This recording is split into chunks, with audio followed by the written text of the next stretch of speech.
Hey everybody, welcome back to another Tuesday night chat with the Muskrat. Tonight we're going to hang out with Justin Fraley of Trophy Catfishing. But before we kick things off and get rolling too fast, I'm going to try to say a few hellos. I try to write them down because once we go live, you can't go back far enough to see anything. So I want to make sure everybody gets some credit. I'll catch up with what I see right here, but I see Skip Stewart's in the house of Clearview Outdoors. Betty Cross is in the house. Mike Irvin fishing with the Chad. Let's see, Ernie and Chrissy Brown, JP3. My Cajun brother Creole Catfishing. Jeremy's in the house. Dale Hayes Slip. We got Tommy Long from Minnow Dunkers. We got to hang out a little bit over the weekend. I'll circle back and touch on that here in just a little bit. Hilljack Catfishing, Jason Lamb, Thomas Little Page, Sampy. Got Harley Neal in the house. Oh, good old buddy there. Fishing with the Chad. I think I said that. And Jim, Buckeye Catfishing. We got to hang out with him a little bit this weekend as well. There was a tournament at Rocky Fork Lake over the weekend. It was the SWOCC season opener, and we had an awesome time. We had a real good time. Got to meet a lot of people, talk to a lot of folks that I don't normally get to hang out with. Chad and Dee came all the way up from the wrong side of the river just to fish with us on Saturday. So it's always good. It's always good there. Fishing with the Squirrel. Let's see. Catfishing Katie Collins is in the house. Katie, welcome. Thanks for stopping in. Ohioan for life. Greenwell Catfishing. Oh, Bumpin' Mike. He's been on a roll. I know this is about his favorite time of year, I bet. Water's warming up and fish are moving to the dams, and it's time to get to bumping. Tom with LG Bass is in the house. So I'm going to try to get things started here and introduce you guys some Justin. Now, I was new to Justin's channel. He wasn't on the radar for me until the rig tying competition. Well, that's the way my channel was. I created it about 5 years ago, and I created it to like win a bet. It's like, I can make money on YouTube. I bet I could. So I created it 5 years ago, threw some videos out there, and then kids were like, well, we want to do some videos. So did some with them. And then I think with COVID and everyone getting into fishing, my channel just off. And I was like, well, okay, I need to probably pay some more attention to this. So towards the end of last year, I started creating more quality content and started putting that in the channel, and going to start doing more of that this year. Yeah, I went through and started. I'm sure you noticed I started commenting and liking it. I went through and started watching videos. And I'm like, man, he's got some good stuff. So it caused me to reach out and invite you onto the show and kind of. So let's just start off there. Let's have you introduce yourself, where you're from, family, and all that kind of stuff. Oh, I'm Justin Fraley. I live just north in a little town called Portland, Ohio, just north of Gallipolis. I mean, it's so small. We just got a post office. We haven't got a church or anything like that. And I moved here from Florida. I lived down in Florida. I grew down there my life, fishing the Halifax River for like redfish and flounder and stuff like that. So catfish has been somewhat new to me. I started getting hot and heavy into it back in 2012. And I started tournament fishing back in like 2013. So what in the world had you move from Florida up to Ohio, especially Southern Ohio? I worked for Love's Travel Stops, and they moved me up here. And just the cost of living down in Florida was just outrageous. And the dollar goes so much further up here. That was one of the big drivers. I can definitely see that. I can definitely see that playing a role in everything. Paula Smith just hopped in the house. Paula, thanks for stopping in. Uncle Lou's in the house. I thought I saw somebody else there sneak in. I'll try to keep up. So what got you started in catfishing in 2012? You said. Oh, it's just up here and just trying to find something fish wise, because the bass up here, they have like tournament wise, a 9-pound bag will probably get you first. So that wasn't really appealing to me. And right. then with all that, it just seemed more of a fit. The stuff that I was used to on the Halifax River fishing down there and just transitioning up here. So that, and it's nice to put, a big 40-pound fish in the boat compared to, 2-pound bass. That'll get your heart racing. Yeah. It's nice when they can tug back. Oh yeah. It's like I took my dad up, and he still lives down there in Florida, and we got into a big flathead, and he was just sitting there just amazed at the size of it. And he fight it for about 15-20 minutes. There you go. Yeah. We got Chris from Slime Action Outdoors, Rob with 2 old vets jumping in the house. 2 Stan the man, my buddy on the East Coast, hanging out with us for a while. So what about family? What I know the rest of your family's in Florida. What family you got up here? I got a wife, and I got 2 stepdaughters and my 1 daughter up here. There you go. Any of them enjoy catfishing with you? Oh, they're starting to. Their ages are like 8 and 9, and sometimes the youngest, she can't wait to get out there. And last year we put her on a big 30-pound blue, and she sat there and just fought it and fought it and fought it. Yeah. How old is she? So I can't, they can't wait to get out there again, but I'm just waiting until that water temp gets up to about 60, 65 degrees before I take them back out there. I got you. How old is she now? The youngest is 7. Okay. And got Allie, which is my daughter, she's 10, and Jocelyn is 12. All right. So what's your preferred method of fishing, whether drifting, dragging, bumping, anchor? Oh, it's anchored, looking for structure, and just throwing rigs right into that structure and just trying to pull off flathead. That's the best way to do it right there. I fish a lot up in the Parkersburg pool, and it's taken a while, but we're starting to get more blues up in that river. So we ran into a blue fishing a little canal, and the tournament up there that we had, the Backwoods Chronicles, I see more blues turned in there just this weekend than I seen all the 4-shoe tournaments all last year. So that's a really good sign for us. Yeah, absolutely.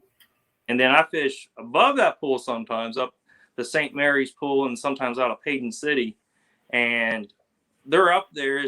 They're just super rare. So, finding that structure and stuff out in the main channel, anchoring up on it, and waiting for that flathead bite. That's been my preferred so far. Yeah, the sitting on anchor is the preferred way to flathead fish. That's for sure. Hey, I want to give a shout out to my buddy Herb Everhart. He's I'll say technologically challenged. He well, to be honest, it's my dog. To be honest, his phone is about as big as a turd as they get, and but he figured out how to get here in here tonight. So thanks, Herb, for tuning in. We've had a pretty good adventure the last 3 days. Old Herb found him a deal on a Sylvan Deep V. It's almost exactly the same as my boat. It's just an 18-footer instead of a 22. So we've been putting in the work, trying to get this thing ready to rock and roll, and we're excited. My boat, you just can't count on it right now. It's going to the shop tomorrow for engine work again. So, man, it's getting expensive. I was in that predicament. I broke down and got a Pro-Cat 240. I was putting money in the boat, and I just gave up on it and just broke down, and it got me something nice, especially with all the tournament stuff I do. So I know exactly where you're coming from on that one. Yeah, I explained that to my wife. She didn't buy it though. I said, as much money as I put in this boat all the time, I could just make payments and not have any more stress. Just kind of relax and go fish. But she ain't having it right now. So you got tournament circuit. What tournament circuit are you fishing? We're gonna fish the Region 2 in the Cabela's King Cat this year. We're gonna leave here probably next Thursday and run down there, and they got Lake Wiley and Loudon. We got Gallipolis, Richmond, and Lake Watery. Well, Watery is going to be the one next week, and then we're going to run down and fish. So I'm kind of excited to get down there and start dragging and stuff and get the planer boards out and get in some big blue cats. There you go. So, yeah, I love dragging planer boards on lakes. Most of our lakes around here, we've got a couple that's got some good blue cats in it, but for the most part, all of our lakes around here, you're going to catch channel cats. So, which is what our tournament was this last weekend. I'll give a recap on it here in just a little bit. Zach Murray, one of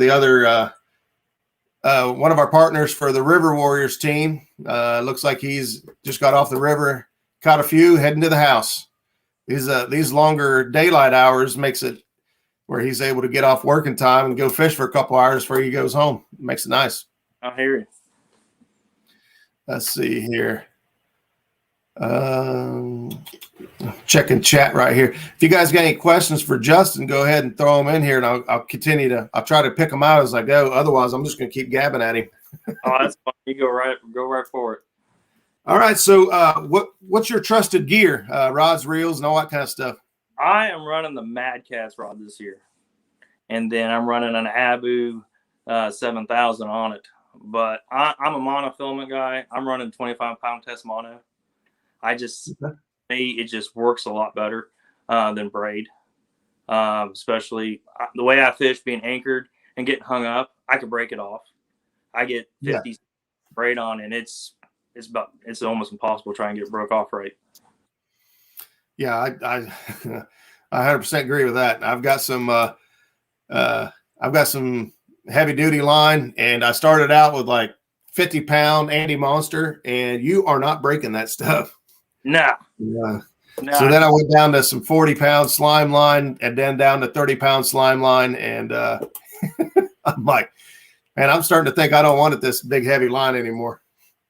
Now, last year we ran 20-pound tests last year, and it makes you nervous when that mono starts and you can hear it stretching. It makes you nervous. So we bumped it back up to 25 this year. Yeah. But getting hung up, we'll go through about a dozen rigs, fishing in a day. So I'm trying to get hung up. I'm trying to get to that structure. So I'm going to break off a bunch, and just breaking off without having any kind of incidents or injuries or having stuff fly. That's kind of what I'm geared to, and that's what I do.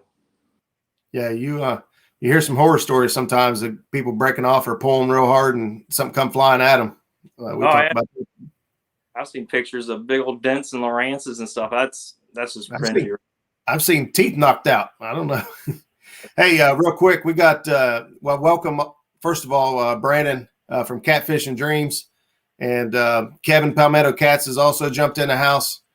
Trying to keep up with everybody as they roll in. Justin's fishing fetish. But Brandon asked, how much adjustment was it from going from fishing in Florida to fishing in Ohio? The biggest adjustment was just locating bait and how the bait move. Down in Florida, we use a lot of molt and stuff like that. And you could be running down the river and see them. Where shad and stuff, you got to look for these little ripples and stuff like that and, get on a school. But the fish typically with the tidal system, they work exactly the same. When that tide's coming out, they're getting out into the main channel. And when that tide's coming in, they're rolling up into the flat. So it's about the same here with the river system. With some of the, with the rise of the river, they're going to do typically about the same thing.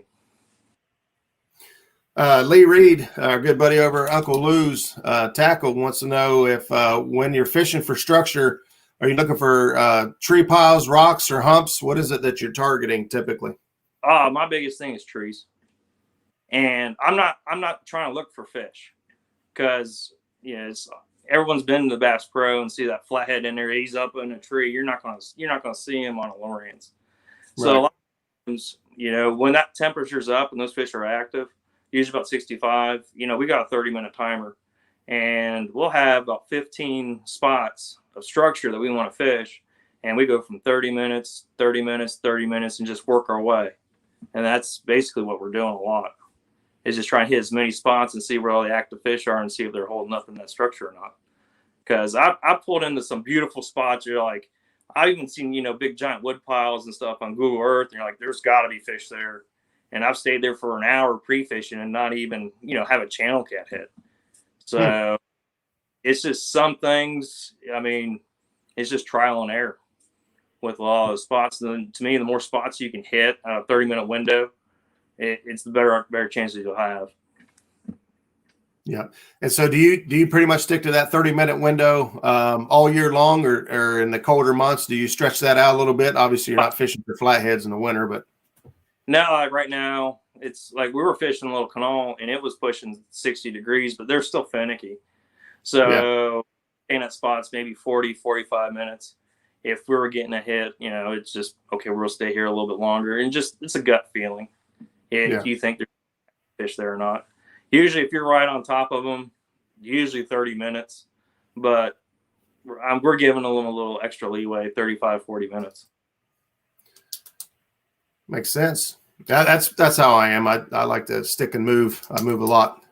Stonefly71 asked, why fish the Parkersburg pool with good water closer, looking for more shovel heads than blues? I'm not sure. I'm not familiar with that area very well, so I'm not sure what he's talking about with good water closer. Well, it's pick your poison. There's a lot of tournaments that I fish. Like Forshee brings out a bunch of people, and he does a hell of a job. And then up in like Payton City and stuff like that, there's other tournaments like St. Mary's. Police department does a great job. So I'm up there fishing a lot up there just because of the tournaments and stuff like that, pre-fishing and getting an idea of the area. A lot of my recent YouTube videos, I'm down in the Gallipolis pool doing this and that and showing things. So it's like this tournament, we took second in the Backwoods Chronicles. It was up there in Williamstown. So It was a lot for me, because it was, we were actually, looking at the river, seeing what the river's going to do with the rain that was coming in, because we were thinking either Williamstown, it's 45-minute drive, or maybe go to Rocky Fork and go out there and crash it and say hi. So. Gotcha. I knew this question was coming. What's the biggest fish you've caught? Oh, okay, never mind. Near Payton City. I'm not sure if I'm pronouncing that right, but it's Payton City. The biggest one I caught in there, what landed was a 36-pound flathead. I've had a flathead just take off and just spool me with 20-pound test. Because I was up there fishing by myself and I had 6 rods up, and he took off, and I was reeling other rods in, trying to get up and get that anchor going, and I just ran out of line. So I have no idea how big. So there's for flathead wise, that pool up there it's not fished very hard. I got you. What about the commercial guys up there? I don't see a lot of jug lines or anything like that out there. Like the further you go up, it's like we went all the way up to Steubenville and fished in a tournament last year in Steubenville, and you don't see jugs or anything in the water. So it gives you hope. That, and it's like Ravenswood pool up here, the Belleville pool. They got a pay lake they just put in up here, and then the Parkersburg pool's got a pay lake. So I don't think they're getting all their fish from No. Ohio for Life. Matt wants to know if you ever venture up to Lake Erie or its tributaries. Yeah, I fished last year. I don't know if it was last year or the year before. I fished Sandusky Bay, and pulling planer boards and stuff like that. I'll make a believer out of you in a heartbeat that they're working, and they'll put more fish in your boat. No, hands down. Yeah. been up there a couple of times. It's like I didn't bring enough bait, but Lake Erie is a blast, especially that is definitely on my bucket list this year, one way or another. Hopefully I can get this boat put together quickly enough to go start hitting all the things I want to do. The list of things I want to get done and places I want to go is growing and growing, but the boat moving is not. Hey, I wanted to say hi to Mark, Catfish and Crappie, tuning in, and Dance Creation, Eddie Gross, Hooks and Hammocks, Chris, thanks for stopping in, Mike Hawk. Thank you guys for joining, and I'm sure Paula's already gone, but thoughts and prayers to Paula and her family. Man, they've been dealing with a lot of flooding down there in Tennessee, and I know it's raining again right now, so hopefully they can keep their head above water, pun intended. Man. Yeah, here we go.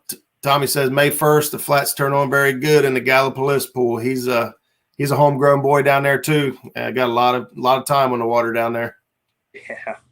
Yeah. I'm just waiting. It's marked on the calendar, so I'm excited. I got you. So you're running a ProCat or ProCat 240, right? Yeah. Before that, I had a Carolina Skiff J17 that I catfished out of. So yeah, it was a major upgrade. Looks like Bink made it in. Thanks for stopping in, buddy. I appreciate it. We got to chat for a few over the weekend. The tournament that we had, and I'll try to circle back to it. I want to get as much information from Justin here out as I can, because so on your YouTube stuff, I know I didn't realize you. Well, first of all, I didn't even know your channel existed. You hadn't hit the recommended on my videos yet, and then when I saw you, I just went and looked you up, and I was like, man, this guy's got all kinds of videos, and you got some pretty funny stuff, and you got some you've got some entertaining. You hit both sides. You got entertainment and education. So yeah, you can see like 5 years ago where I was trying to put stuff out to try and get people, so I can get those analytics and stuff hit, those numbers hit, so I can make win that bet. And then I had a channel, and then the kids were like, hey, can we do a YouTube video with your dad? I was like, sure. So I put some stuff out there with them, and then like I said, like COVID hit, and it's like my channel took off with a couple videos that I did previously. So I was like, well, maybe I should pay more attention to it and start putting out some more quality stuff that people will actually enjoy. Yeah. There's a lot of good content on there, guys. I've got the link in the description. If you haven't checked out Trophy Catfishing, if one of my moderators would throw his link up in chat, maybe go check him out when you get time. Whiskers and Stripes in the house. Lyle from Catfish Weekly is in the house. Thank you guys for stopping in. We're growing and climbing. Speaking of climbing, I checked my number right before I came in tonight. We're at 840 subscribers on Muskrat Adventures. We're 160 away from the coveted 1K. We're chugging right along. It's slow but steady. Wins the race. I'll be the tortoise. I think it took me like 4 years to get to 100 subscribers, 1,000 subscribers. Oh, really? Yeah, because 5 years ago when I started YouTube, a lot of people are starting to do it now. You didn't need 1,000 subscribers to do ads. You just had to put quality stuff out there, follow the guidelines, and fill out a few things, and then you can actually make money. But they changed all that stuff, I don't know, about 2 years ago, that you got to have 2,000 hours to something ridiculous in watch hours, and then have 1,000 subscribers to your channel. Yeah. I would like to think I've grown this much in a little over a year because my content's riveting. But the truth be known, 5 years ago, the catfish community isn't quite like it is right now. The catfish community growing in this YouTube circle, man, it's a great family to be a part of. There's a lot of good things, good people in our group, and it continues to grow. And so, my success, I would credit a lot of my success to the fact that it's just a lot of exposure. Whereas 5 years ago, you didn't quite have I wasn't in it 5 years ago, so I'm going to assume that it wasn't like this 5 years ago. And so it's a lot easier for folks to get started now in the community, to get content and get exposure as far as, getting content out there. And just like right here, you see in chat, we got people sharing links. They dropped your link in chat for people to share and check out. Go ahead. I said, I appreciate, sharing the link and everything to the account. Yeah, that's the thing about this catfish community is everyone wants to see each other succeed. You're always going to have a few that get jealous, or a few that just don't like to see other people succeed. And it doesn't matter what you do, catfishing, race car driving, boxing, I don't care what you do. You're always going to have those people. But as a whole, the catfish community loves to watch people succeed. It's one of the things that drove me to go ahead and start a channel. I had a few close. Go ahead. I said, that's awesome. Yeah, I had a few close friends that said, hey, you're a good talker. And, I love taking people out and showing them I'm not an expert. I'm not a pro.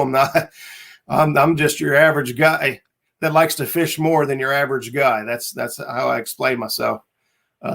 And I love taking new folks out on the water and teaching them what I know and helping them try and maybe catch a bigger fish. War Pigs in the house. Bill, welcome. It's great meeting you this weekend and shake a hand.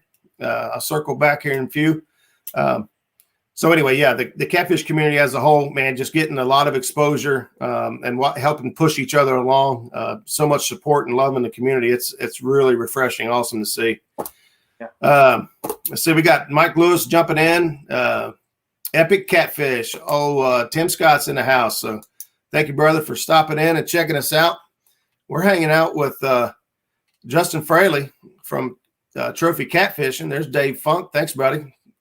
He's been tearing some fish up last week or so on the up on Hoover. Yeah. Go ahead. I've seen some of the pictures and stuff he's put up. They're amazing. Yeah, that's around here. That's, in my opinion, that's my best chances at a lake fishing for blue cats. And honestly, numbers wise, I think I could probably do better some days up on Hoover than I can on the river. Yeah. Speaking of blue, go ahead. Hoover's on my bucket list. It's just my boat's too big to put in there. So I'm trying a couple people try and get like an 18, 19 foot boat just to go up there and just start dragging some baits and see what's in there. Yeah, it's got some good fish in it. They put those fish in there. Hey, there's Brad Caudill, man. Caudill. Brad, if I'm messing up your last name, just send it to me in Messenger. But I got to meet Brad also this weekend. Like I said, we met a lot of good folks this weekend. He hooked me up with some gear, and man, I'm very thankful for that. Art 1 Ton Fishing Club's in the house. If I missed you earlier, thanks for stopping in. And again, the moderators are doing a great job dropping people's links, just trying to help everyone. Try to help everyone grow and succeed. Dave Funk says flathead season at Hoover is coming. So I know your preferred method is anchoring and fishing for flatheads, but we both know that in a tournament series, to win the tournament, you're pretty much going to target blues, at least in my opinion. Oh yeah, the next two tournaments, South Carolina, North Carolina, there's no flatheads in that lake, so you got to target those blues. So just getting out, and for like the last 3 years, just I'm going to go up Sandusky Bay, and I'm going to get everything out, and I'm going to do this, I'm going to do that. And then just learning those techniques and stuff. Even down here, it's like, okay, we're not anchoring no more. Let's drift and drag. Let's do this. And that's helped out a bunch over the years. Just learning those, everything like that. So then what's your preferred methods on drifting and dragging for the blues? Like Carolina rigs? You using Santee rigs? What's your preferred method anyway? And I'll use like a 4-foot leader, and then use a ball chain, and I'll switch up the baits, use like fillets and chunks and stuff like that, and then do about the same thing out on the planer boards. And usually with planer boards, I'll run demon dragons and stuff like that. And then I would drag the bottom hard and use the peg floats. I got you.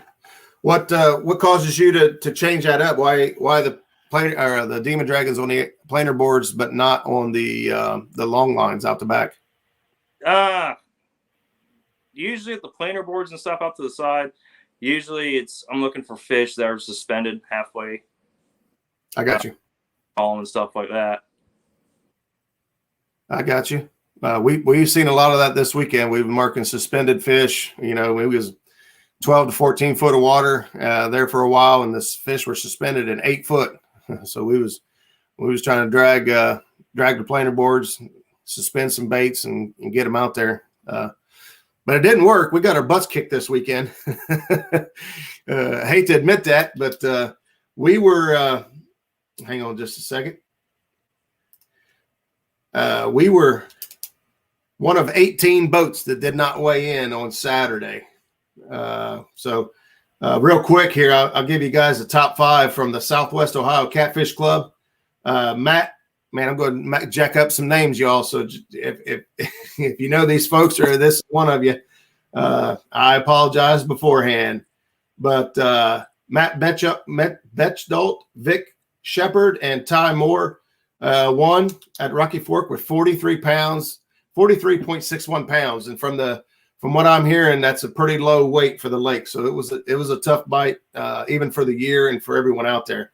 Paul Jr. Bowman, William Penix, 38.34. Jerry Height, Mike Anderson, 37.78. Tim Mulvihill, Grant Wilson, and Grant K. Wilson, 33.66. And Richard Roy and Bill Hopper, 33.61. And that's Bill Hopper. He's War Pig or Warhawk. I think it's War Pig.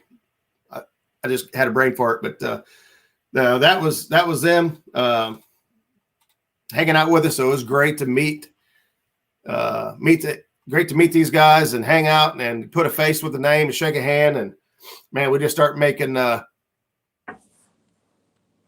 I got you, Uncle Lou. If you guys haven't, I know we was talking about demon dragons and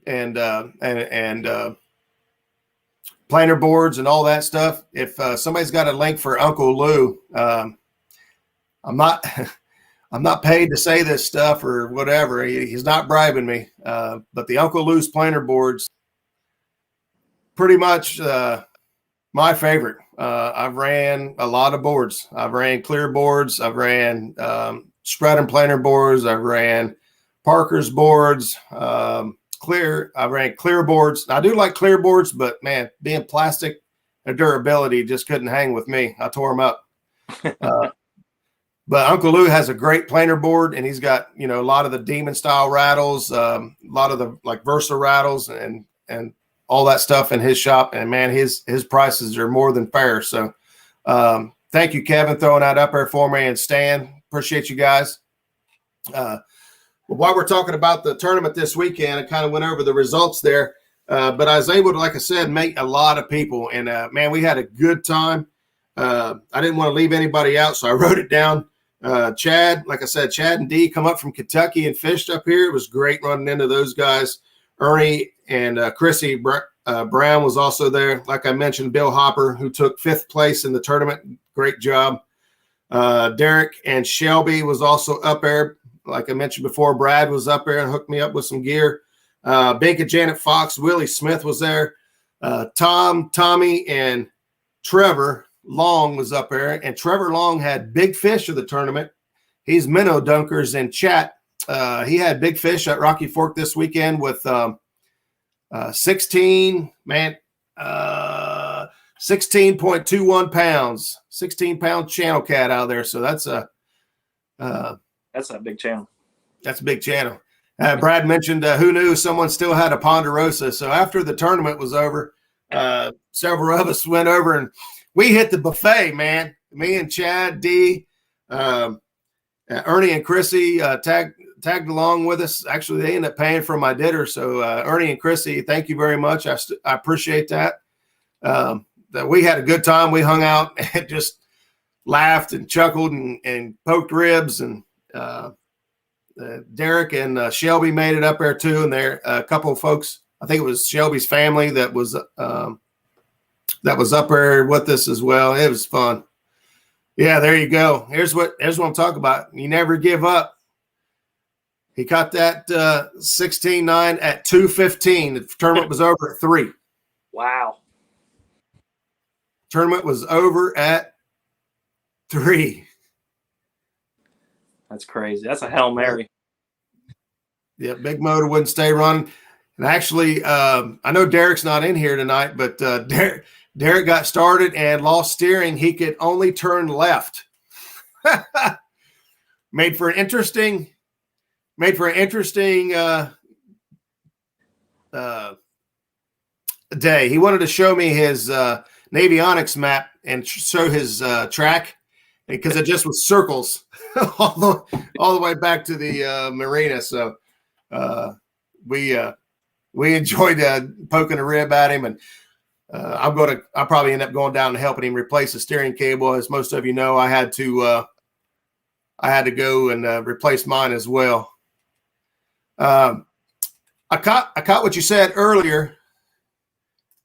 What was this? Anybody tell you have a great voice for catfishing? Tim Scott, I appreciate that. Most people say I got a face for radio, so I'm not sure if that's close.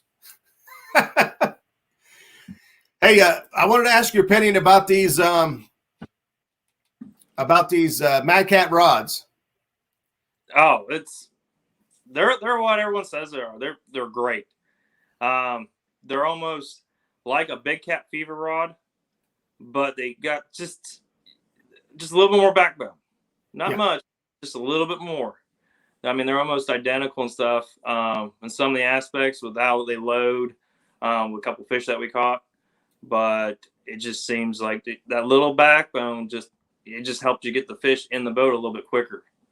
And with all the fishing, I mean, that's getting them in, that's the big key. So are you running the medium heavies or? Yeah, I'm running the medium heavies. I bought a medium just to see what they'd turn out, and I didn't put a fish on it yet. I handled a medium heavy. Eric Jacobs, who was on a couple weeks ago. He went fishing with us up on Hoover, and he had a couple medium heavies, and to me they seemed a little on the stout side compared to what as far as sensitivity and a speed tip.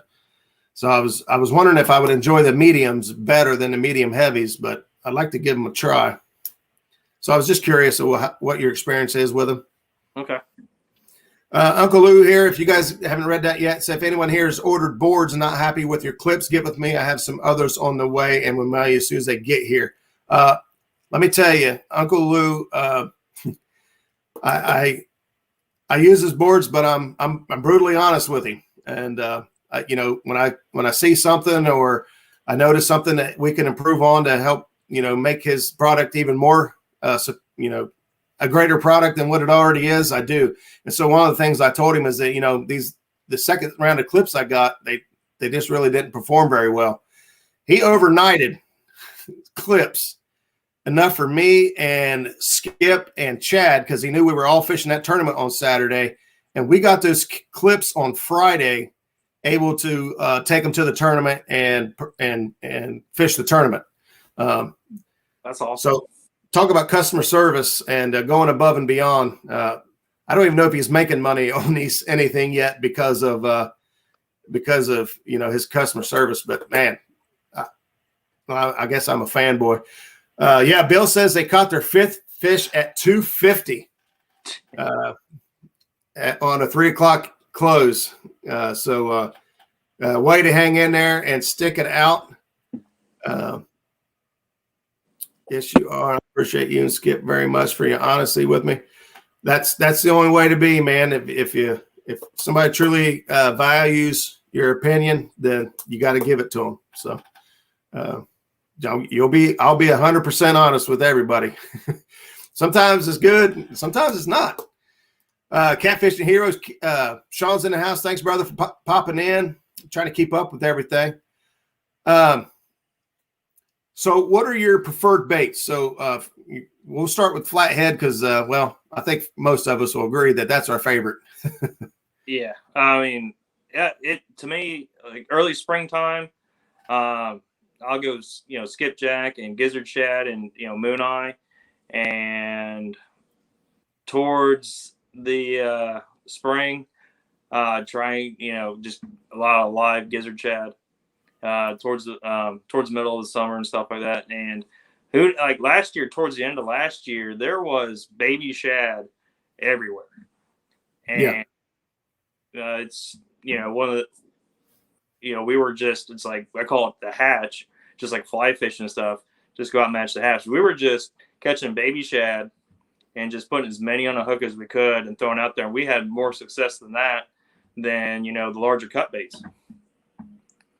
So, there's times when that's true. I've got a video out there. Shoot, it's probably been 2 months ago now. My buddy Zach and I were out on the High River, and only bait we could get was like 2-inch shad. That's it. We couldn't get anything else. And so we did the exact same things. I'd cut the tip of the tail off and try to keep as much of it as I could. And we'd thread 2 or 3, 4, however many we wanted on a hook. And we caught 37 Bluecats in one day on 2-inch shad. Yeah. And we was like, what in the world? And I'll be honest, when he opened the bait cooler and all I seen was 2-inch shad, I thought, oh man, because I love the big, bigger the juicier, man. I love them big. I like big baits, and I cannot lie. But when he opened the cooler and I seen them 2-inch shad, I was like, man, this is going to be a rough day. Heck no, I couldn't be more wrong. Those things were on dynamite that day. Yeah. We were fishing Muskegon last year, and there was a school of those baby shad. It must have been a quarter mile long. And it was just like, we're looking over the side of the boat. It's like, when was the school going to stop? And then we ended up fishing towards the mouth of that. And we, had great success just using those little itty baby shad. So, it's usually with baits and stuff, it depends on what's running. If skipjack are running, I'm, trying to use as much skipjack as I can use. And then and gizzard shad's always, old reliable. So without going south, well, of course you're going to be traveling, so you don't have to wait for the fish to move up the Ohio River to get on them. But is there anywhere on the Ohio that you like to target for the skipjack when they move in? No, I just wait until they come up here to behind the Mason Dam, and that's when I'll target them when they're up here. I don't go to South Alabama or anything like that and try and get them, because I try and mainly use what's in the area for my bait. Yeah, that's normally the way we do it too. For me, it's usually gizzard shad, and gizzard shad is probably my favorite bait to go to. When I got fresh skipjack or moon eye or anything like that, I love to use those baits. I'm new to moon eye fishing, so it took me a while. Actually, Minnow Dunkers was with me spring last year, and I was trying to figure out how in the world to catch these moon eye. They are so fast. I was put a cricket on there, and I don't even know if the sinker stood the bobber up, and they had it already. It's gone. I was like, what in the world? Yeah, he's asking if you fish up at Racine for your skipjack. Yeah, right up behind when they're running. I put in at the Racine boat ramp. It's a nice ramp, and it's just about 2 miles right up to the dam. Yeah. I actually fished Racine quite a bit. Year before last, I don't think I even hit Racine last year for no good reason. Same with Ravenwood. I love fishing Ravenwood. My PB flathead came from Ravenwood. So I don't really I love that area, but for some reason I didn't fish it much last year. I've been kind of going through a cycle where, hey, see you, Harley. Thanks for stopping in, buddy. I kind of go through a cycle here where I've tried to target an area and get to know it pretty well. So there for year before last, I targeted Racine and Ravenwood, and just to, learn it. And so it'd be, another tool in my pocket if I thought the conditions were right for those pools. But last year I started on the Portsmouth pool, and man, I had a lot of fun there. So that's kind of where I've started back off this year, is fishing a lot of Portsmouth area, Greenup Dam and all that. So, oh, sorry, Jamie, if I missed your question. Thank you, Stan, for filling them in. I'm from Frankfort, Ohio. It's a very little town. We don't have a stoplight or anything. We do have a dollar store, and they just opened a Dollar General right next to it. Oh. So we got that. I think we got one gas station.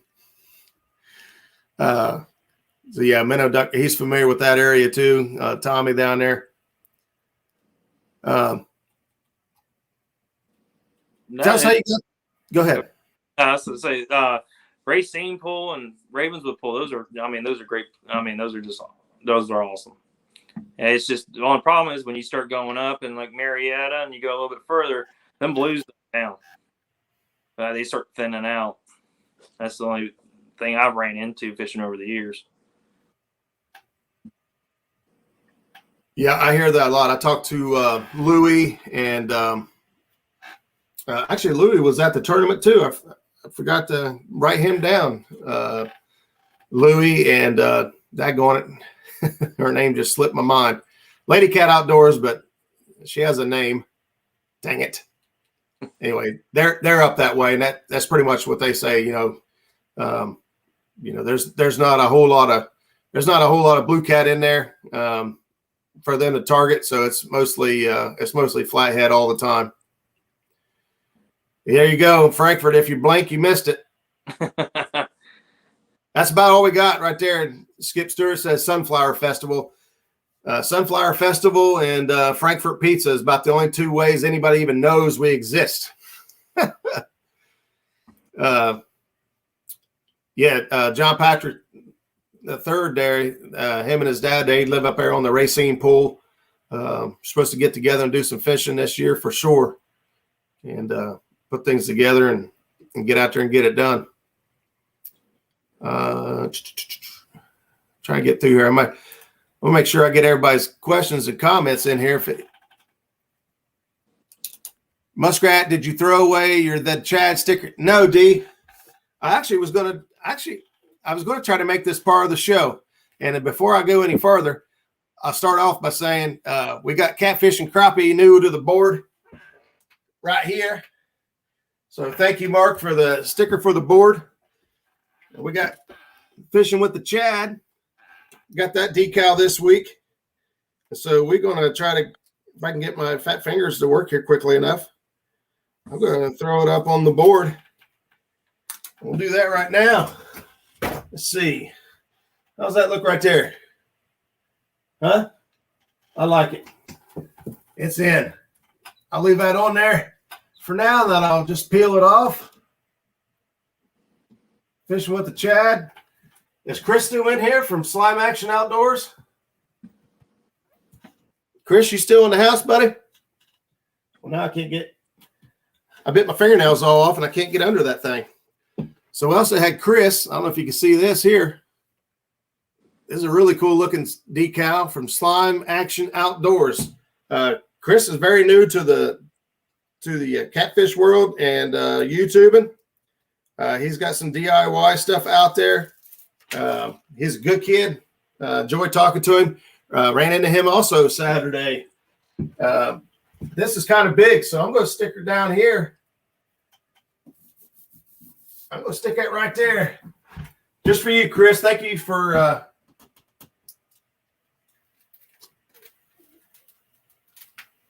boom, there we have it. Well, it is kind of hard to see. Is that hard to see on your guys' end? It looks kind of hard to see.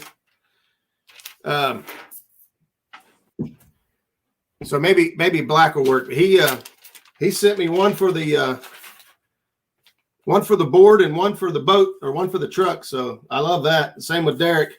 We're actually going to have Derek on the show here in a couple weeks from Ohio Catfish Chasers. So I'm gonna wait for him to join the show, and we'll put those up together. So love the decals, love supporting. This right here is one of the things we talked about earlier in the show.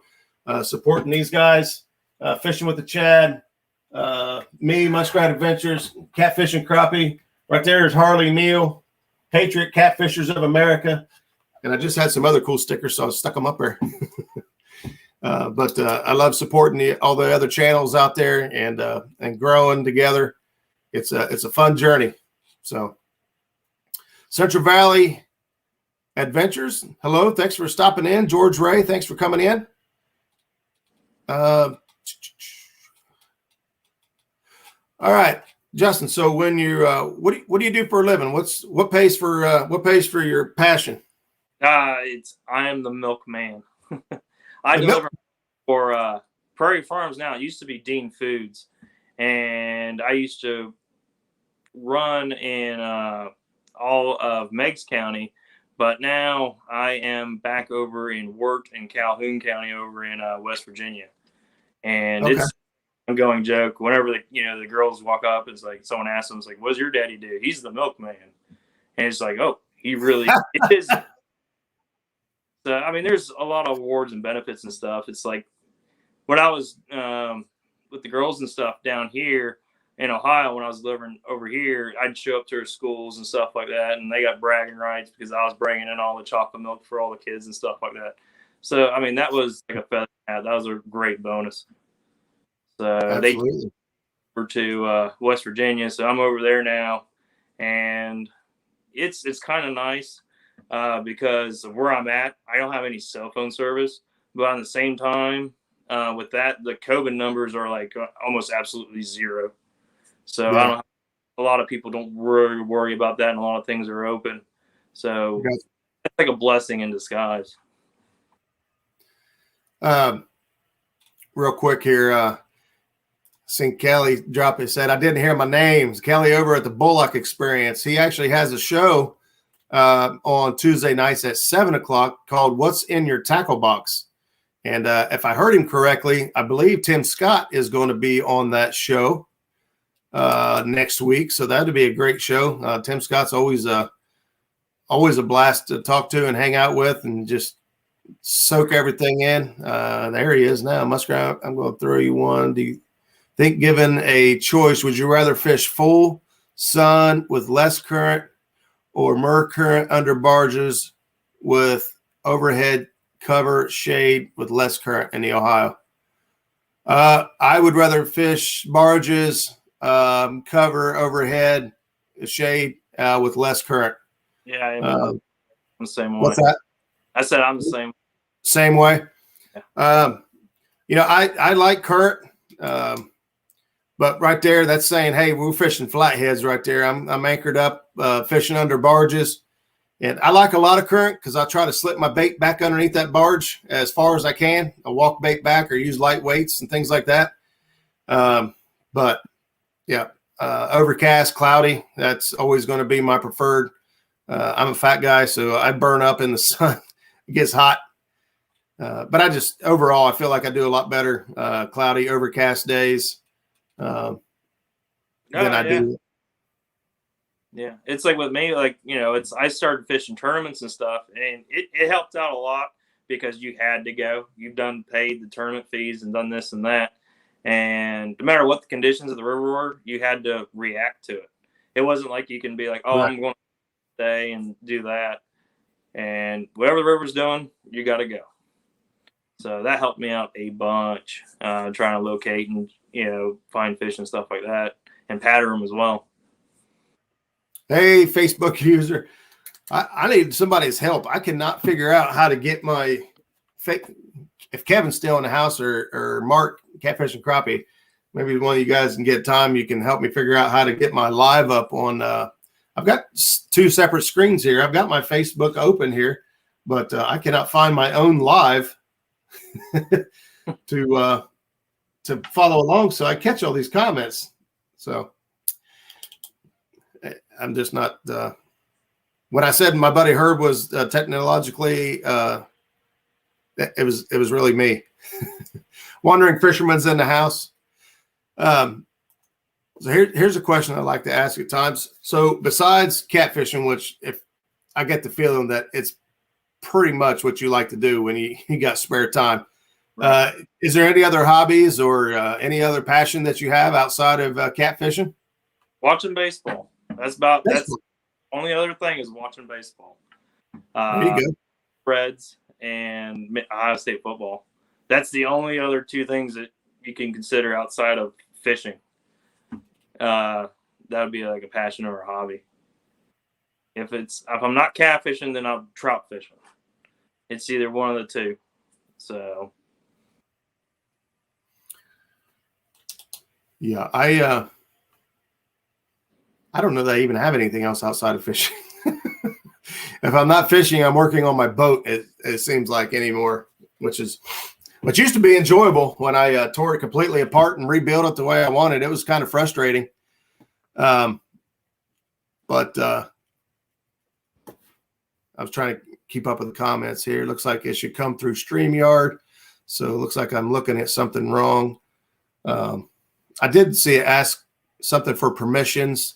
So I may have to circle back and revisit that. Lee Evans Catfishing, Kentucky Outdoors. I'm sorry. In the house. Thanks for stopping in. Fishing and cooking with Mike Chavez. That guy's a hoot. Fun to hang out with, fun to talk to. Fishing in Mid-South. Want to make sure Rogers Boat Mechanic Services. Man, I wish I was a boat mechanic. I'm about to take it to the shop, $100 an hour, and I ain't got it. But I got to figure out what's going on. Brad, I appreciate that. My problem is I can't see the chat on Facebook. So if somebody comments over at Facebook, like I showed a minute ago, it just says Facebook user, and I want to give these folks credit that are tuning in over on Facebook. I truly appreciate everybody who takes the time to tune in and hang out with us.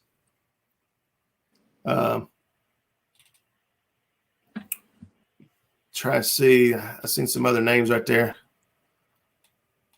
They have to let StreamYard allow their name on YouTube. So each individual person has to allow permissions, or I have to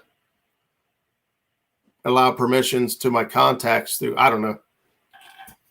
We'll figure it out. We'll circle back around to that eventually. So yeah, I know you talked about it and we kind of touched on it briefly, but the Ohio Backwood Chronicles, you guys fished that. Was that this last weekend, right? yeah, it was this last weekend. Yeah. So, so you had Jet. I'm not sure if I'm saying that right. Jenna Sampson and Craig Jones at first place, and you and Brian Reynolds took second place, and Denver Zen and Ryan Kershaw took third place. Denver Zen, he's all over the place too. That guy fishes hard. Yeah, I fished against him a couple times up there in Sandusky Bay, so I know I ran into him there at least once or twice. But it was nice. Like I said, tough bite. Yeah, but it was nice to see those water temps up in that little canal up, hitting 58. So I don't know, with this front coming through here in the next couple of days, getting back down in the 20s and calling for snow. Yeah, it's kind of like maybe a couple more weeks, and that part will start heating up for flatheads before that main channel. We were out in it, and it was only it wasn't even 50 yet. So usually about 55 degrees. That's pretty much what I feel is like when they start turning on. But Right. I don't know with this this front coming in, it might be another week or so, and I just keep pushing it back. Well, I got myself in trouble. Janice is at work, and she usually can't tune in. Depends on what department she's in. Tonight she was in ICU at the VA. But she tuned in just in time for me to put my foot in my mouth when I said, besides fishing and working on my boat, I really don't have any hobbies outside of that. She said, spending time with me and Storm. And Storm is my dog. She's a Doberman, full-size Doberman, and we love her to death. Janice treats her like one of the kids. I think the dog gets better treatment and food than I do at times. I'll stop talking now.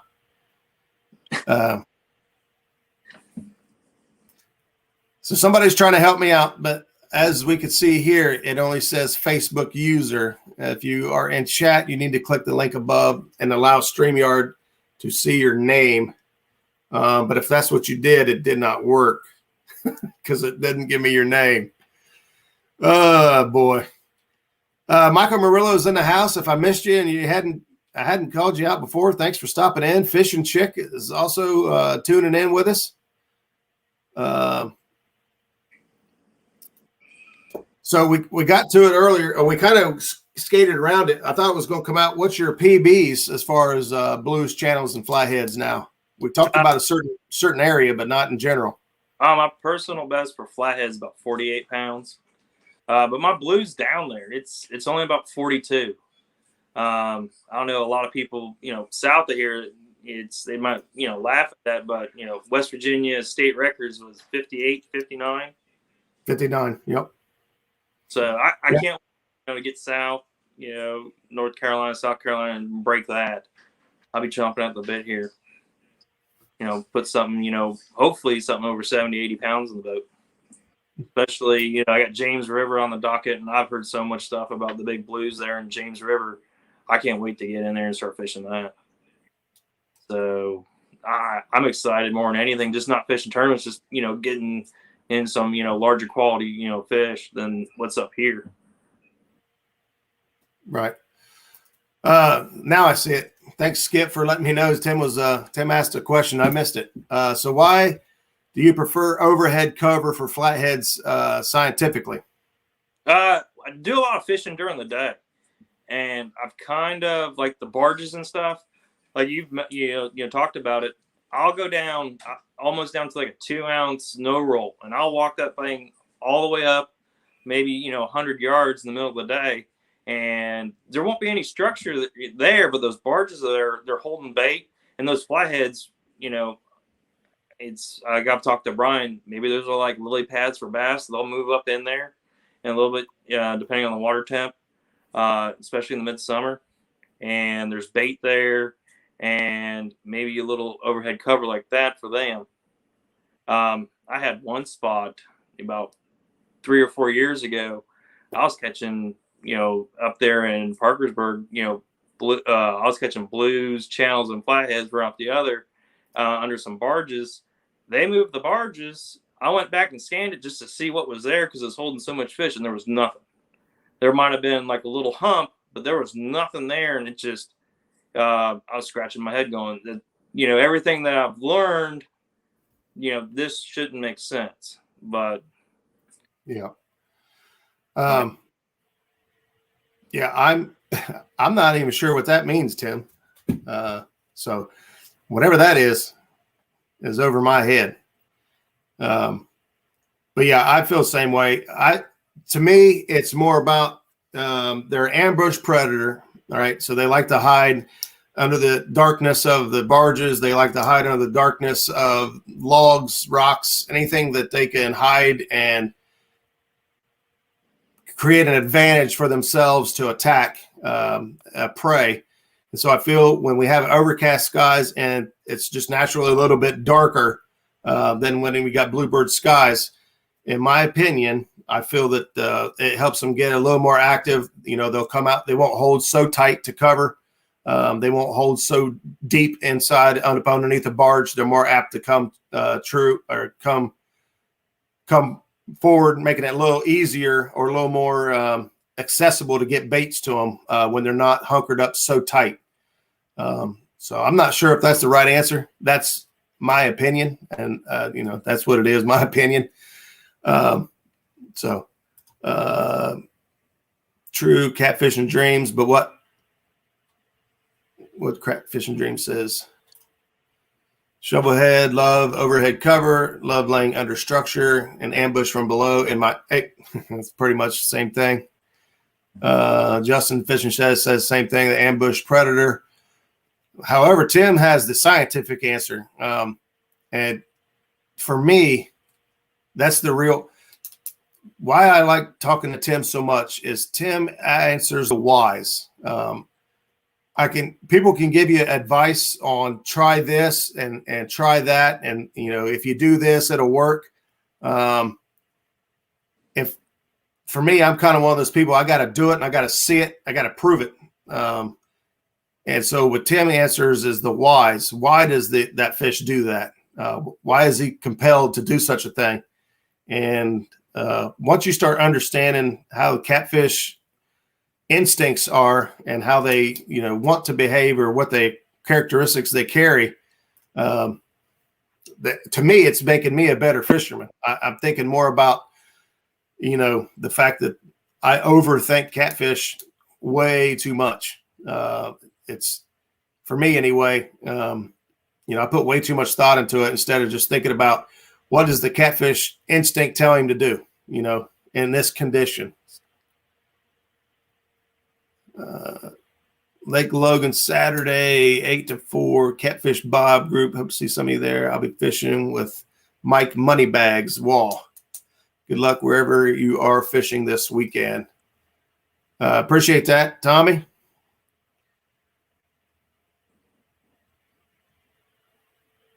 Trying to keep up with the chat here.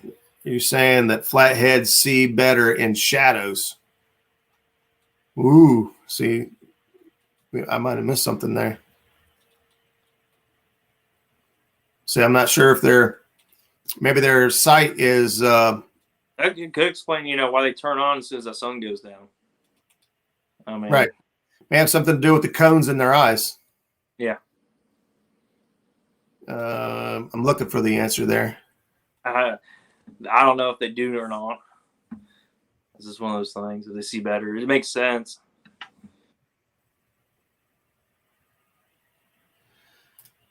All right, we look like we got a Fishing with the Chad. Chad is doing a happy 40th birthday live to the weekend ditch pickler at 9:30 over on Chad's channel. So I'll make sure to wrap mine up by 9:30 so that anybody that wants to go check that out, they can check that out.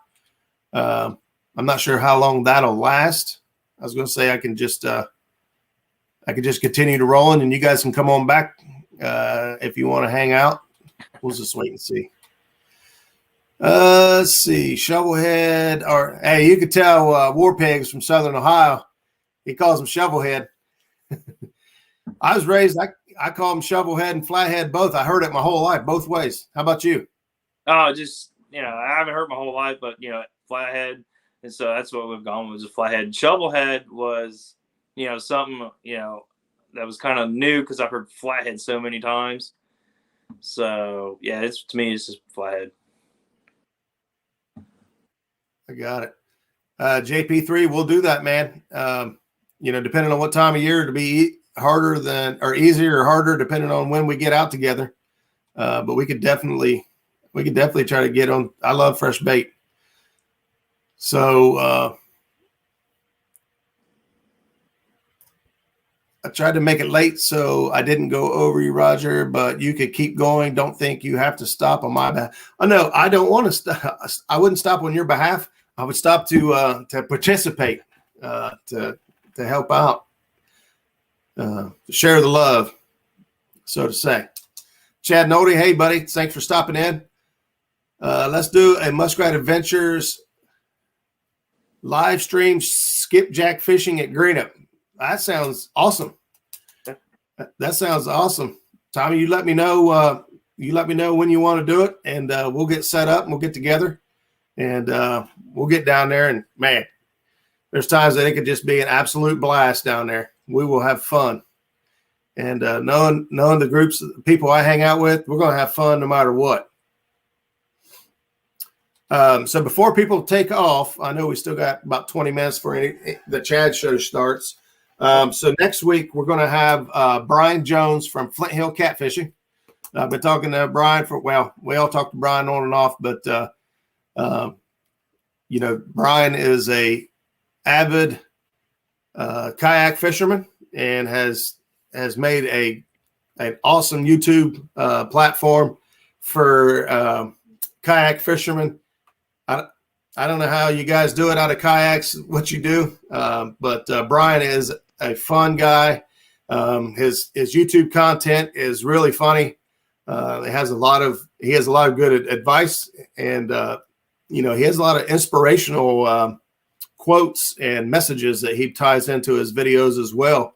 You know, the last one I can remember was him talking about, you know, everyone's always hung up on that PB, how big that fish has to be proud of it. And I get guilty of that myself. You know what I mean? I was like, man, it's only 25 pounds. Some people would absolutely love a 25-pound fish. So it kind of helped me kind of ground myself a little bit and think, you know what? Every fish is a trophy to someone. And, yeah, you know, I enjoy catching fish. Trust me, I'm not, my PB is 43-pound blue too. So I don't have a giant blue to put under my name as well. But you know, flathead, like I said, my biggest flathead was at Ravenwood, and it was 55 pounds. Yeah, that's a tank. That's a tank in my book. Yes, it is. That is a tank, and it was a blast. I remember every second of it. I do. Let's try to see if I could tune back into what Tim was saying. They are so comfortable in the shadow of overhead cover of a barge. I think maybe looks like we're talking about some fishing barges. So when you're targeting barges for flatheads, are you targeting more the first 3 foot of water to the bank? You know, obviously the bank's going to go down. It's going to be tighter there opposed to farther back. So what depth of water are you targeting when you're after them flatheads under barges? Depends on the day. Middle of the day, it's usually those, if there's 3 of them there, it's your last 2 and 3. But if it's late at night, I'm moving a little bit more closer to shore. But my thing is, when I pull up the barges, if there's not trash in front of that barge, if it's not collecting trash, then I don't even fish it.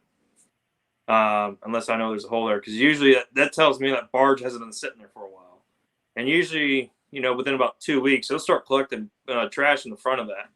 And that's what keys me into that. You know, it's probably going to be holding bait. So, you know, I look for trash, and then the time of the day is usually dictates where I set up on those barges. That's a great answer. That's a great way to put that. So I don't know if I've really kind of thought it through that way.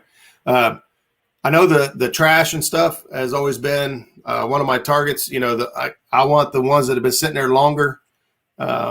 You know, give them more time to find it and become, you know, acclimated to it and make it their home.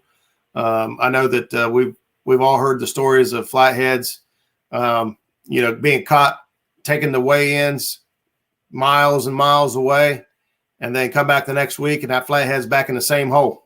He found his way back. So you ever experience that, being able to catch the same flathead in the same area again? Probably have. I just never noticed it. It's like if you're fishing certain areas of spots, you release those fish, more likely they're going to be about there again. But I never really, you know, some of the markings and spawns and stuff, I've never came out and seen it. I've had, you know, a buddy of mine, he caught 3 flatheads, you know, one weekend, went back to the same spot. They had the spawn marks on them. He knew exactly, you know, caught both 3 of them again, took pictures of them and said, hey, look what I can. And yeah, there's a lot of truth in that. Michael Murillo, I appreciate that comment. That is no truer words spoken right there. Be able to, you know, the whole experience, the fight and the bond you made with the fish, the moment that you created, the memory that you created there. I don't know if I love when they get away. I like releasing them. I love when they swim away, but I don't know if I like when they get away. Let's get back over here real quick. Question where I fish for flathead, there aren't barges. It's river seams, slack water, trees, and logs. So for me, well, go ahead and answer that, Justin. I'll give my 2 cents. I mean, with the logs and stuff like that, I'd be fishing, around those logs and stuff like that. If the water's up, then I'm fishing, any kind of structure that's, even up to like less than 10 foot of water. And then when it's down, if you got, visible structure, if there's no barges there, you go further north, like up in the Wheeling, they got what they call icebreakers. There's some down there in Gallipolis. Those things been there for over 100 years. And yeah, they're holding fish. Then there's other, if you could find, some, rocks and stuff like that are coming out, they'll be holding fish as well. Anywhere, it's just like if you look at the water and see, logs and stuff floating down a certain seam of that water, that gives you a general idea of where all those logs and stuff will be piling up there at the bottom. Yeah, myself personally, I wouldn't target that slack water. Believe it or not, flatheads like current. They like a little bit of current. There's a sweet spot. I don't know if I really have the exact number as whether it's 0.5, 0.7, 1.2. It may differ depending on your river. But flatheads like current. They don't that dead water in the back of coves and all that stuff. I normally not catching big fish out of those areas. No. Yeah, the coves and stuff. I'm looking like with current and stuff. I'll get on Google Earth if there's a little less current, and I'll try and find some of those narrow passages of the river and try and go there and see if the current picks up at all.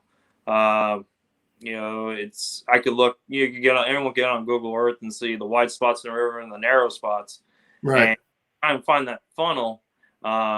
Especially in low current, or if it's, the current's too much, try and go to those wider spots where it eases off a little bit. Yeah. Yeah. It all depends, how wide, to me, I like those pinch points as well. If you just see where it narrows down, the current will increase. Often you'll find deeper water there. I like those areas, especially if they're after a big bend. Big bend in the river and then a narrow stretch. Yeah, I like that. Yeah, there's a couple spots up here in Ravenswood. She makes a couple of nice right angles, and right from that, about, you can almost go a mile, and there's just great fishing all down south of that. Side of a barge. Trying to keep up with that. We've got some great dialogue going on in chat right here. This is the part I love the most when we're sharing information. We're asking really good questions. This is when secrets come out, and this is when we get the wow moments. And you're like, man, I didn't think of that. So I've been on a dry spell. Skip, you haven't even been out really. We dry spell because we fished a tournament this last weekend, got skunked, and we fished a tournament 2 weeks ago where the river came up like crazy and we got skunked. Out of all teams, only 3 fish were caught the entire day. One team caught 2 fish and won the tournament. And one team caught 1 fish. Let's see. Those icebreakers are snag-infested flathead areas. Yes, they are. I love them. Yep. There's some on the up the Canal River too there. Yeah. I've caught some nice fish out of or off of. Yeah. It's like I'll bring, I use rig wrap, and I'll bring 30 rigs with me. And if I lose 20 of them, but I got, a couple of nice flatheads, to me, that's a perfect day. I mean, I don't mind losing a bunch of rigs. It doesn't bother me one bit.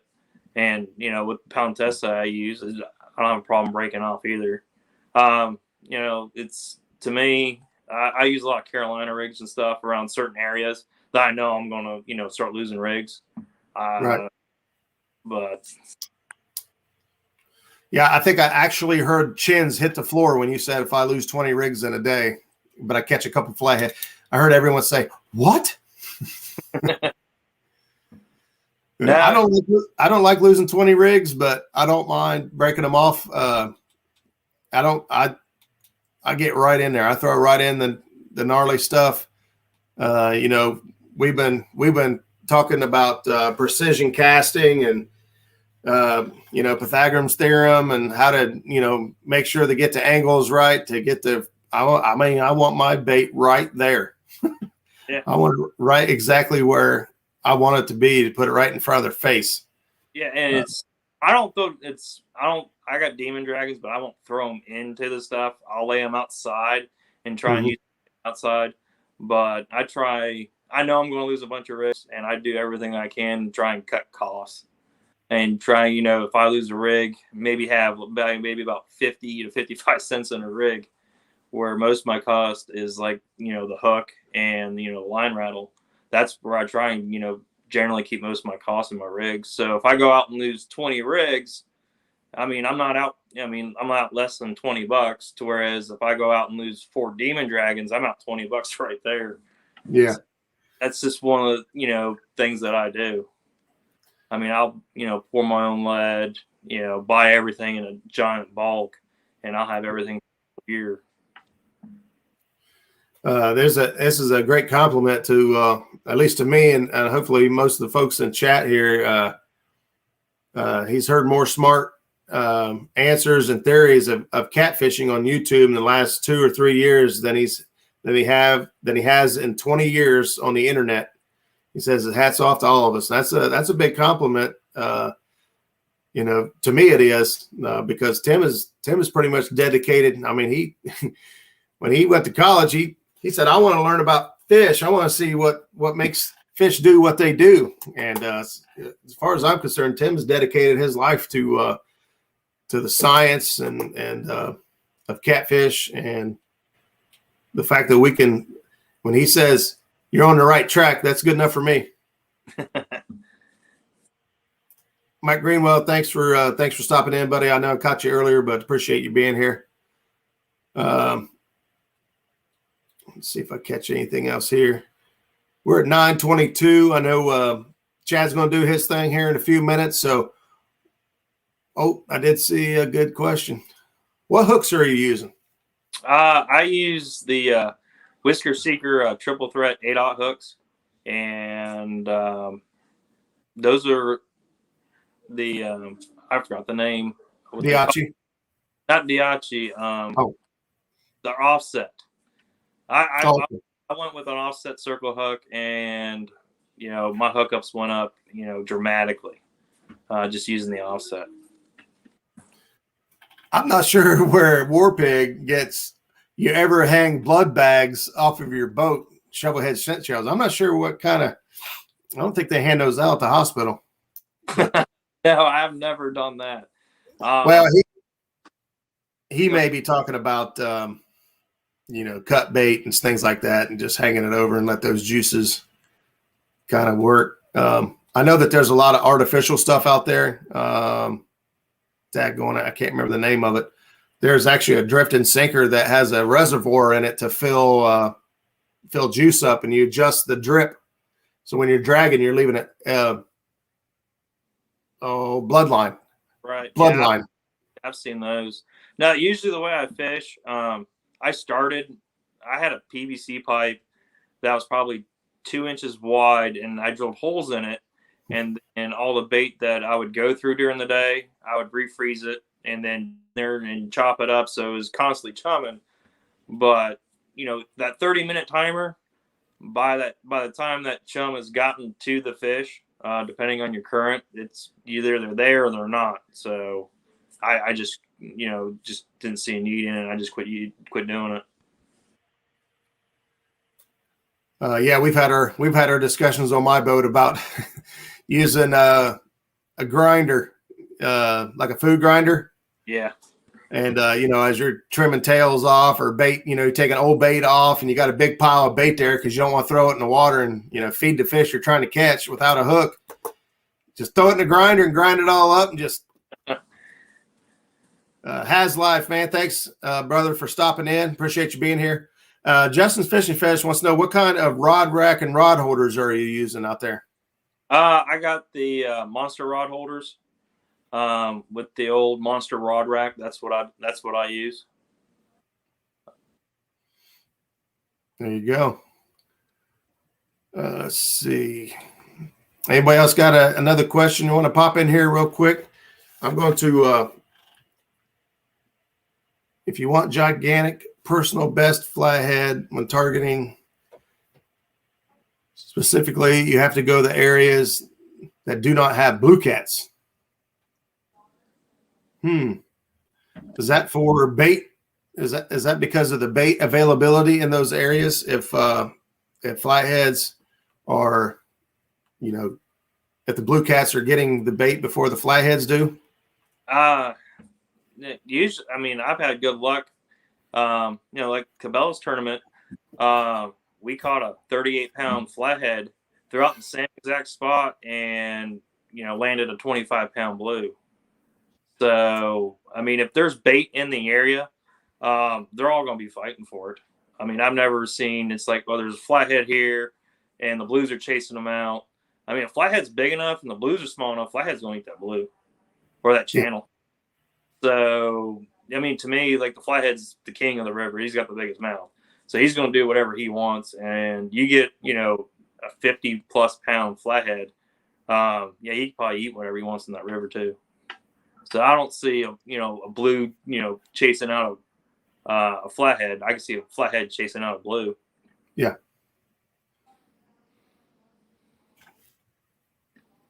Uh-oh. He says Pythagoras has been called. I consider two apex predators, Godzilla versus the gorilla. King Kong. Let's see. Do you have any tips for flatheads in a lake full of standing timber? The only thing that I might approach something like that was probably do a slip cork rig with live bait and suspend it and just, work that area and just pull it. So you get that bait down there and then you can kind of drift those baits and stuff along. Anchor fishing and stuff in lakes, I'm not real big into anchor fishing lakes. I like to be mobile and try and cover as much area as possible because that scent, I mean, it's pretty much, if it's not moving downriver and trying to get them out of the cover and stuff like that. Because you get too close to the cover, that flathead's going to pull it and he's going to go bury himself right into it. And you don't know if you got a fish or you got snagged. Yeah, I'm the same way. I like to try to get right outside of it. There's times I'll use a big float and hover it right over top the, big brush pile or big log jam and try to get it, entice him to come out. But, well, Justin, man, I appreciate you coming on here. Sharon, go ahead. I said, I appreciate you having me, Roger.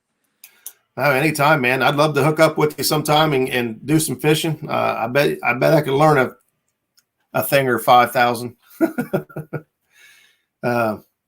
But thank you guys for stopping in. Don't forget that the link for trophy catfishing is in the description below. We've got links over there for Justin's channel as well. And sorry, I got sidetracked. Justin's channel, and then also there's a lost my train of thought. I was trying to catch chat. I seen the numbers dropping. It looks like everybody's heading over to Chad's channel, and I want to do the same and support him. And I'm sure whatever he's got going over there is going to be a good time. So we'll head over there here in just a second. So again, Justin, thanks for stopping in, hanging out with us. A lot of good information.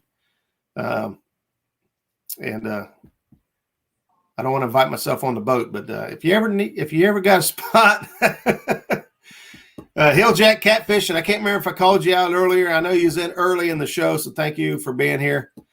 Thanks everybody for stopping in. Like I said, next week we've got Brian Jones from Flint Hill Catfishing.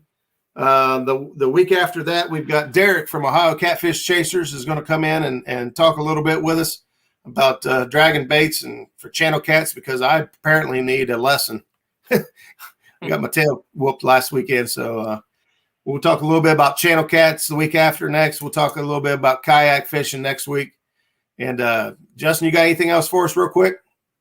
Don't be surprised if you get a message asking if you want to go for this weekend, a weekend coming up or something like that. Hey, I'm in. All right. I'm in. All right, guys. Thank you guys so much. If you guys aren't already subscribed to Chad, Fishing with the Chad, hop over there, check him out, see what he's got going on. He's got a birthday surprise for the weekend ditch pickler. And so we'll go check that out and support him over there. So thanks again, Justin. Thank you guys all for being in chat, and we'll see you guys next week. Same cat time, same cat channel. See ya. Thanks, Roger. Hey, buddy. No problem.